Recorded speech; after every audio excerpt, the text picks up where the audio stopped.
Indonesia tanah air beta, pusaka abadi nan jaya. Indonesia sejak dulu kala, tetapi puja-puja bangsa. Naik kereta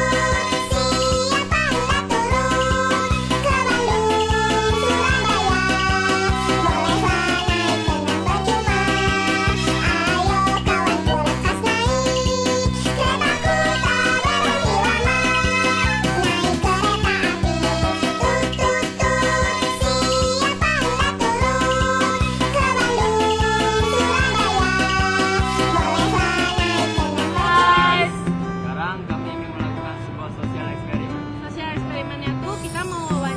siapa hendak turun ke Bandung, Kita itu pengen mengetahui kalau seberapa tahu mereka tahu tentang lagu Indonesia sama lagu anak-anak. Kita pasti udah tahu kan kalau misalnya zaman sekarang lagu anak-anak sama lagu daerah itu udah dilupakan. Nah, lagu-lagu itu adalah lagu yang paling baik untuk mereka. Nah, kita yang sudah dewasa masih ada kan memori tentang lagu zaman dulu kan. Dan itulah tujuan sosial eksperimen kami, yaitu mengetes seberapa tahunya orang-orang mengenai lagu anak-anak dan daerah yang ada di Indonesia.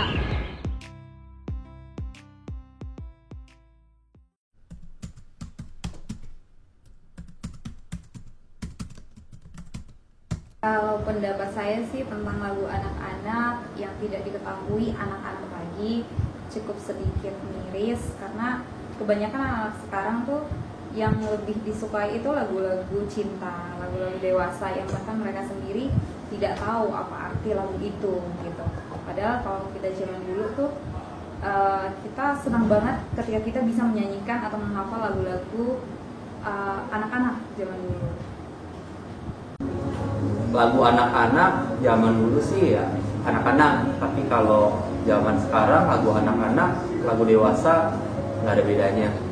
Ya sebenarnya kalau melihat hal ini sih cukup sedih juga ya, karena melihat usia yang belum matang tetapi harus siap dengan lagu-lagu yang tidak seusianya, tidak sepantasnya mereka menikmati lagu ataupun musik yang memang tidak sesuai pasarnya, umurnya itu. Dan bagi saya saat ini ya memang karena musisi juga lebih mengincar kepada uang dan juga popularitas, sehingga mereka tidak lagi peduli ataupun tidak terlalu pusing dengan kehidupan anak-anak yang mungkin mereka sebenarnya lebih butuh lagu-lagu yang memang sesuai dengan usianya. Ya kalau pendapat saya, sekali lagi saya sih cukup sedih melihat hal-hal yang ini.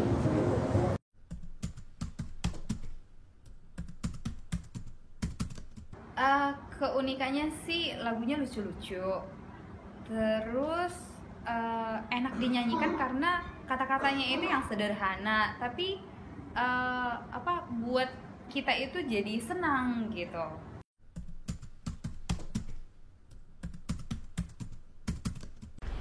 Menurut saya pribadi, alasan utama mengapa anak-anak zaman sekarang itu lebih menyukai lagu-lagu barat dibandingkan dengan lagu-lagu daerah atau lagu anak-anak, karena pastinya yang terutama adalah faktor dari globalisasi. Globalisasi yang menyebabkan informasi itu dapat kita akses dengan mudah begitu saja. Contohnya ketika mereka mau mendengarkan lagu-lagu dari barat, mereka tinggal mendownloadnya dari internet. Coba bayangkan kalau zaman dahulu mungkin semuanya masih serba minim, mereka nggak bisa mendapatkan hal-hal tersebut dengan mudah, sehingga budaya Indonesia sendiri jadi lebih ditonjolkan dibandingkan dengan budaya asing. Lalu yang kedua mungkin juga karena faktor xenocentrisme. Seperti yang kita ketahui, xenocentrisme itu merupakan suatu hal di mana anak-anak itu lebih cenderung menyukai hal-hal yang berbau asing dibandingkan dengan produk Indonesia sendiri. Sehingga kadang mereka itu menjadi berpikir bahwa produk asing itu lebih keren, lebih bagus dibandingkan produk Indonesia. Mereka menganggap kalau produk Indonesia sendiri adalah hal-hal yang berkualitas rendah. Jadi mereka akhirnya lebih mengapresiasi karya dari barat itu sendiri dibandingkan dengan karya anak Indonesia itu sendiri.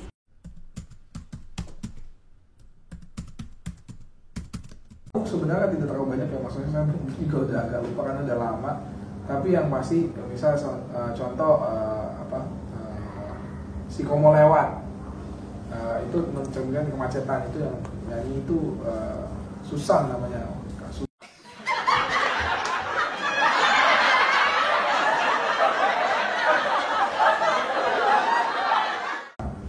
Kemudian ada Enolerian, ada semut di rumahku, ada semut di rumahku gara-gara kamu gitu kan. Ada juga yang lain gitu kan, contohnya dikobok-kobok air, dikobok-kobok gitu kan, Joshua. Nah, itu ada beberapa sih lagu-lagu yang kemudian bersifat edukatif, yang misalnya contoh pelangi ya kan, warna pelangi gitu kan, kita tahu semua. Kemudian lagu-lagu nasional, lagu-lagu anak kecil yang lain begitu kan. Itu yang kemudian saya ingat sih begitu. Jadi kalau dibilang ingat banyak, juga mungkin saya nggak terlalu ingat banyak ya, karena udah lama juga ya, sudah tidak menjadi anak-anak. Tapi ada beberapa yang kemudian saya ingat konteksnya begitu ya.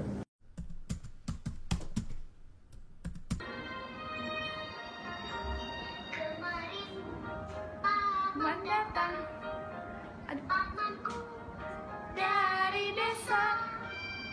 Dibawakannya rambutan pisang dan sayur mayur segala rupa bercerita. Aduh, si Tasya nih, aduh lagu apa ya? Ternaknya berkembang biak semua. Pada Aduh, saya nggak hafal ini lagu si Tasya. Dia kan masih adik saya. Aduh, saya nggak hafal ini lagu si Tasya. Dia kan masih adik saya. Aduh, judulnya Paman dari Desa. Liriknya lupa. Nggak tahu.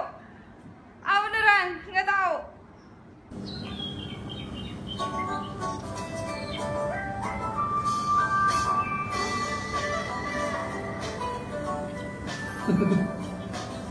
Apa ini?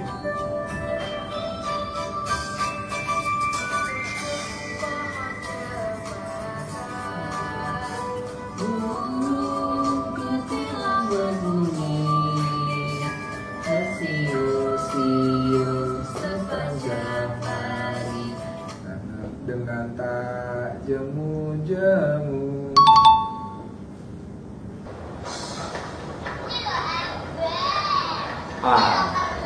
Lagunya Joshua nih, lagu Joshua. Air, air, air, air.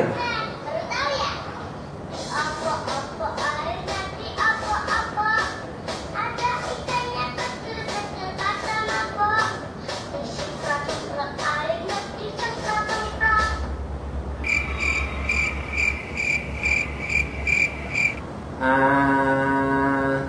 A few moments later. Saya lupa.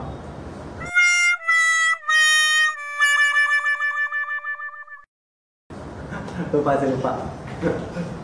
Pokoknya apa lagi? Aku jadi mandi lagi. Dimandiin nanti masuk angin. Ya, marilah kita juga mendengarkan lagu-lagu nasional kita juga. Sebenarnya itu kan lagu anak-anak zaman dahulu, lagu nasional juga, dan bermanfaat juga. Dan jangan sampai lupa juga, tadi kayak saya juga lupa ya gitu ya, kalau udah umur juga, tapi paling tidak pernah tahu dan mengenal kebudayaan kita. Ya, harapannya sih untuk lagu-lagu yang anak-anak di masa yang akan datang pastinya lebih mendidik, lebih banyak unsur tentang pendidikannya, nilai moralnya juga diperhatikan, kata-katanya, sehingga pendidikan yang dijalankan di sekolah bisa juga didukung di rumah ataupun di manapun juga mereka berada melalui lagu-lagu anak-anak yang ada. Mungkin itu aja harapan dari saya. Lagu anak Indonesia penting sekali. Lagu anak daerah Indonesia supaya semua anak tidak melupakan daerahnya dan semakin mencintai lagu daerahnya. Save lagu anak dan daerah Indonesia. Save lagu anak dan daerah Indonesia. Save lagu anak dan daerah Indonesia. Save lagu anak dan daerah Indonesia. Save lagu anak dan daerah Indonesia. Walau zaman kini